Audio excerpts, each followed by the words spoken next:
Constantinople, the year 695. The sun barely pierces through the haze above the imperial city. Below, the public square seethes. An enormous crowd has gathered, merchants, soldiers, priests, and beggars alike. But this is no ordinary spectacle. There, dragged forward in shackles, is not a thief or a rebel, but the emperor himself. His robes are once regal, now tattered. His sandals are missing, his expression a portrait of terror. The man trembling before the jeering masses is Justinian II, once hailed as Basileus of the Eastern Roman world, now a condemned tyrant.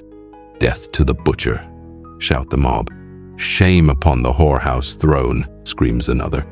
Others simply cry for blood, justice for the burned villages, justice for our sons. No imperial decree can save him now. Guards, once sworn to protect him, now force him to his knees. A blade glints under the weak light as the executioner steps forward. With calculated precision, he seizes the emperor's face, then slashes. The emperor's nose is severed in a single stroke, cartilage and blood cascading to the stones. The crowd gasps. Justinian howls. But the torment continues. A burning iron is pressed to the open wound, searing flesh, sealing the mutilation with smoke and agony. Then, with terrifying casualness, part of his tongue is sliced away just enough to gobble his words forever. This, in the Byzantine mind, is no random cruelty. It is a political death sentence. In the Eastern Roman Empire, to rule was to be the image of divine grace.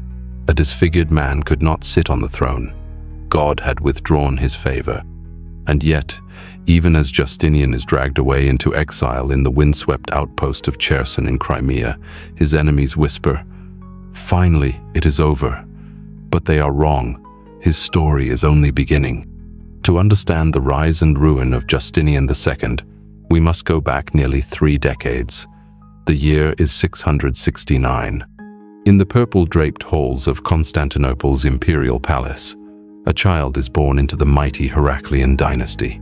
His name is chosen not by whim, but with deliberate imperial weight. Justinian, in honor of the legendary emperor who had once dared to stitch together the tattered remnants of the Roman world under a single law, a single empire, a single god. The name is more than a memory, it is a prophecy. From the cradle, Justinian is not so much raised as forged. Tutors drill him in classical rhetoric, military logistics, canon law, and the subtle theological warfare of orthodoxy. He is taught that emperors are not mere rulers but living icons, the earthly reflection of divine order. By the time his voice cracks, he can quote Basil the Great and marshal a battle formation. Behind his eyes glints the feverish conviction of destiny. At just 16 years of age, he ascends the throne following the death of his father, Constantine IV, himself a seasoned warrior emperor. The empire Justinian inherits is vast but brittle, its borders under siege, its unity fraying. From the snow-bound Alps to the deserts of Syria, from the Gothic cathedrals of Ravenna to the sun-scorched ports of Alexandria, the Byzantine world is a patchwork of languages, faiths, and loyalties held together by ritual, fear, and gold. And at first, the boy emperor performs like a prodigy. He leads bold campaigns against the Arabs on the Eastern Front, scoring key victories that stabilize Anatolia. He launches tax reforms to restock the drained treasury, and he presides over the Quinisext Council in Constantinopolian attempt to harmonize Eastern and Western Christian practices. The council's canons are sweeping, if controversial. Prohibitions on theatrical performances during Lent, new rules on clerical marriage, and a bold assertion of Constantinople's primacy in spiritual affairs. Justinian believes he is not merely following in his namesake's footsteps, she is surpassing them. Coins are minted with his youthful visage, haloed and stern. Mosaics in sacred chapels begin to bear his name. He commissions grand processions where sacred relics are paraded through the capital, while incense chokes the air. To the crowds lining the streets, he is more than an emperor, he is God's anointed. But ambition curdles into hubris, and hubris in Byzantium is often fatal. Behind the veil of ceremony, cracks begin to spider across the throne. Justinian grows volatile, paranoid, and dangerously detached from reality. He begins to see plots in every corner, betrayal behind every smile. The Senate, once a stabilizing force of old aristocratic wisdom, is marginalized. Seasoned administratorsmen who had served under 3 emperors are cast aside for sycophants and flatterers who mirror his delusions. Chief among them is Stephanos, a eunuch of Persian extraction whose influence becomes all-consuming. Byzantine chroniclers later describe Stephanos as a serpent cloaked in velvet, whispering vengeance into the emperor's ear, cultivating a climate of terror and bloodletting. Like imperial nosejobs and chaos, subscribe might save your face. To fund his grandiose military visions, many of which never leave the planning scroll, Justinian turns to brutal taxation. Entire provinces are squeezed dry. The tax collectors are given sweeping powers, and their abuses are legendary. Noble families who protest are accused of sedition. Some are exiled, others are publicly flogged or mutilated. Confiscation of property becomes policy, often based on nothing more than a whispered accusation. To his mind, this is not tyranny, it is pruning the tree of empire. The religious persecutions escalate. Pagans, Manichaeans, and even deviant Christians find themselves caught in the dragnet of Justinian's spiritual purification. In the Thracian countryside, entire villages are razed, their inhabitants slaughtered for refusing to convert. Heretics are burned at the stake. So-called witches are drowned in the Bosporus. Holy war becomes domestic policy, and the capital shudders under its emperor's fanaticism. The court becomes a gilded prison of dread. There are tales, perhaps apocryphal, but repeated with growing fear of grotesque punishments. At a banquet, when a high-ranking patrician dares to object to a new law, Justinian merely nods. Guards drag the man out mid-course. Moments later, his wife is served his severed genitalia on a silver plate. The emperor calmly sipping wine as screams echo through the corridors. Even in Byzantium, a realm long acquainted with cruelty, this crosses a line. By the summer of 695, the empire is on the brink. Rebellion brews, and not even Constantinople's walls can contain the fury. Leontios, a disgraced general, escapes prison and sparks a revolt. The starving people rise.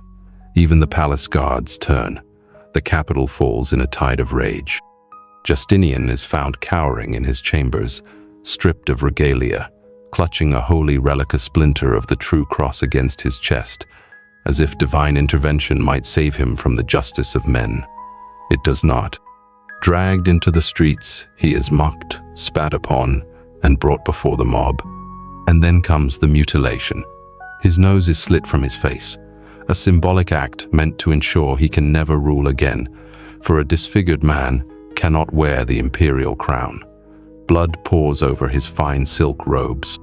The golden boy of empire becomes Rhinotmetos, the slit-nosed, an object of public revulsion. Most believe this is the end of Justinian's story. They could not be more wrong. His second reign, from 705 to 711, becomes a byword for cruelty in an empire already hardened by centuries of bloodshed.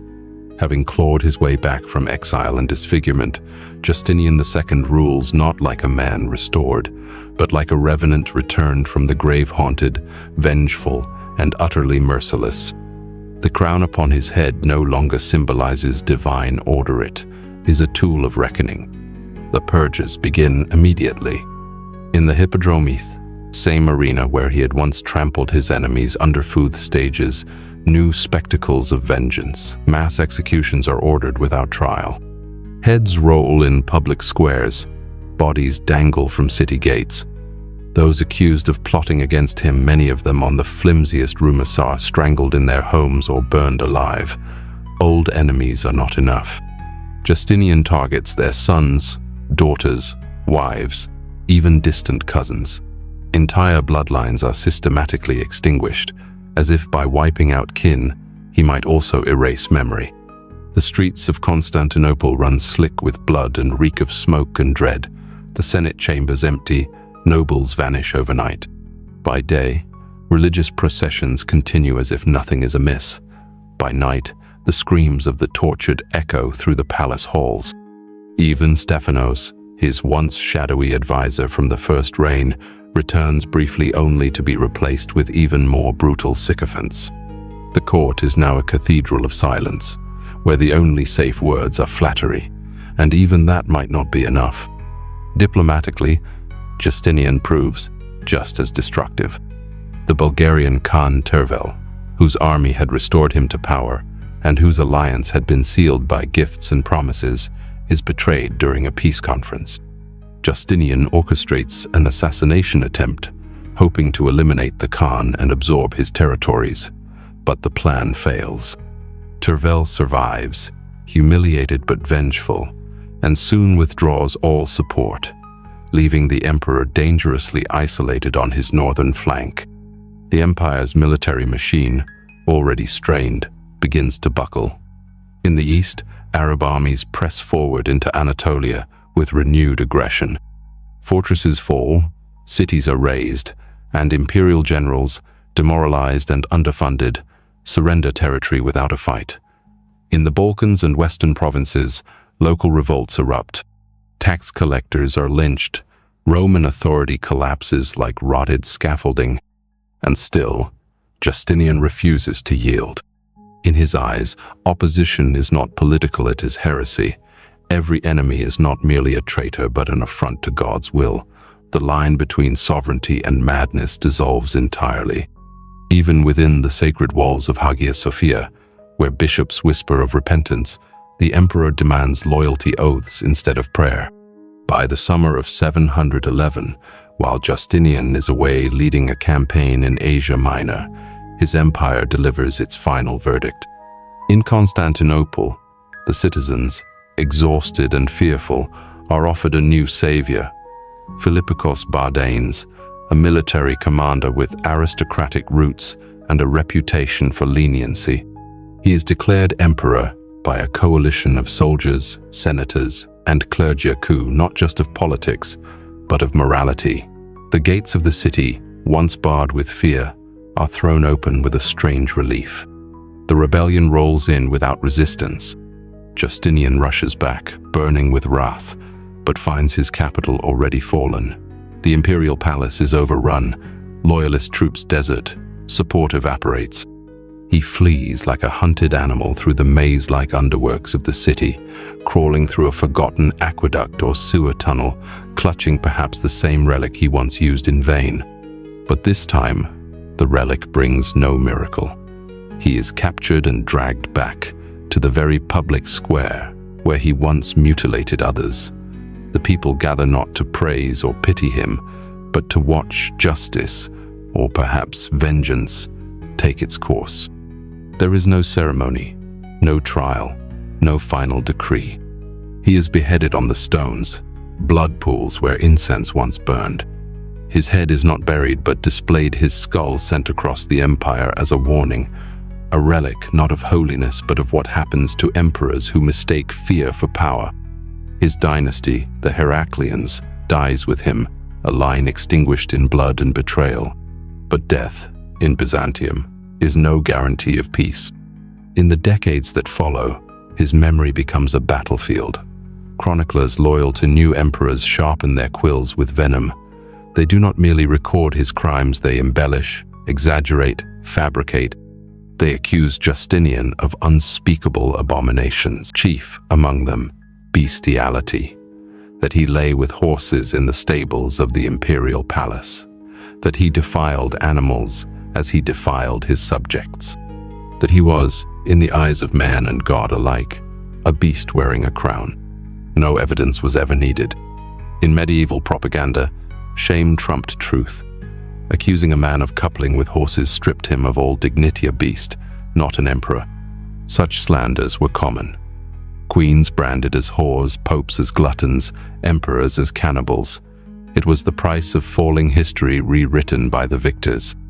And yet, one truth endures. Justinian II, the only Roman emperor to reclaim the throne after mutilation, had done the unthinkable. He returned, he rebuilt, he defied fate. He could have been a legend of survival, but he could not escape himself. His paranoia, his cruelty, his thirst for vengeance, they devoured the miracle he had wrought. He rose like a phoenix but returned as a tyrant. The imperial diadem that once crowned his head became a noose that choked his legacy. In the end, he is remembered not as Justinian the Avenger or the survivor, but as Justinian Renotmetos, the slit-nosed. Not a name of reverence, but of mockery. Not a man of legend, but a phantom whispered about by monks, scribes, and frightened children. Subscribe for bloody, scandalous history before your story gets edited.